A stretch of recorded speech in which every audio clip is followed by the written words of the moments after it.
আন্দোলনের মাঠে ছিলেন না, মামলা হামলা কিংবা নির্যাতনের মুখেও ছিলেন না, ঘর ছাড়াও হতে হয়নি। এমন হাইব্রিডদের কারণে বদলে যাচ্ছে বিএনপির মাঠের চিত্র। বিগত দিনে ব্যবসা বাণিজ্য করেছেন, তাল মিলিয়ে চলেছেন আওয়ামী লীগ সরকারের সঙ্গে, তারাই এখন বনে গেছেন বিএনপির দাপুটে হর্তাকর্তা। এদের সঙ্গে আবার যোগ হয়েছে নব্য বিএনপির নামধারী অনেকে, যারা কখনোই সম্পৃক্ত ছিলেন না বিএনপিতে, তারাই এখন নানা জায়গায় দখল পর্বে নেতৃত্ব দিচ্ছেন।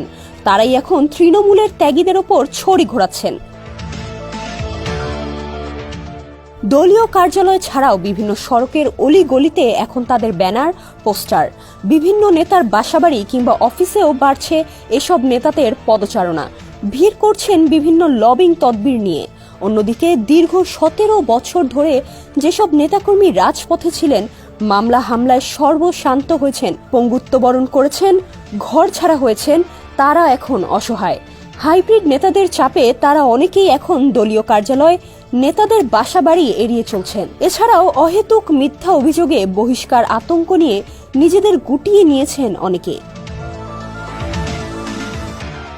বিএনপির স্থায়ী কমিটির সদস্য সেলিমা রহমান এ বিষয়ে বলেন, বিএনপির নাম ভাঙিয়ে চাঁদাবাজি করা ব্যক্তিরা আওয়ামী লীগ থেকে আসা অনুপ্রবেশকারী।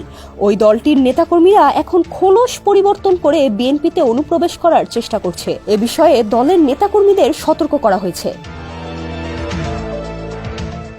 নেতারা বলছেন, বিএনপির সুদিনের সম্ভাবনায় এখন অনেক হাইব্রিড নেতাই যুক্তে শুরু করেছেন। আওয়ামী লীগের অনেক সুবিধাভোগী খোলস পরিবর্তন করে বিএনপির রাজনীতিতে সম্পৃক্ত হতে চাচ্ছেন।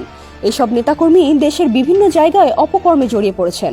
চতুর প্রকৃতির হাইব্রিড নেতারা সুযোগ বুঝে সটকে পড়লেও ধরা খাচ্ছেন বিএনপির কতিপয় নেতাকর্মী, যাদের অপকর্মের দায়ে হতে হচ্ছে বহিষ্কার।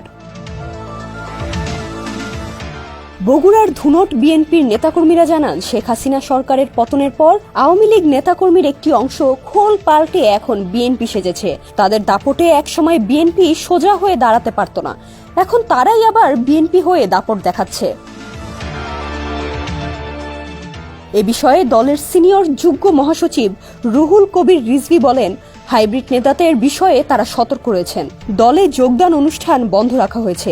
এরপরও বিভিন্ন জায়গায় বিএনপির নাম ভাঙিয়ে অনেকে অনেক অপকর্ম করছেন, যাদের সঙ্গে বিএনপির ন্যূনতম কোনো সংশ্লিষ্টতা নেই। বিএনপির দুর্দিনে যারা ত্যাগ স্বীকার করেছেন, পরিশ্রম করেছেন, দল তাদের মূল্যায়ন করবে। দলের ভারপ্রাপ্ত চেয়ারম্যান তারেক রহমান এ বিষয়ে তৃণমূলের নেতাকর্মীদের বিভিন্ন সময়ে আশ্বস্ত করেছেন। নুসরাত জাহান, ডেস্ক রিপোর্ট, সমকাল।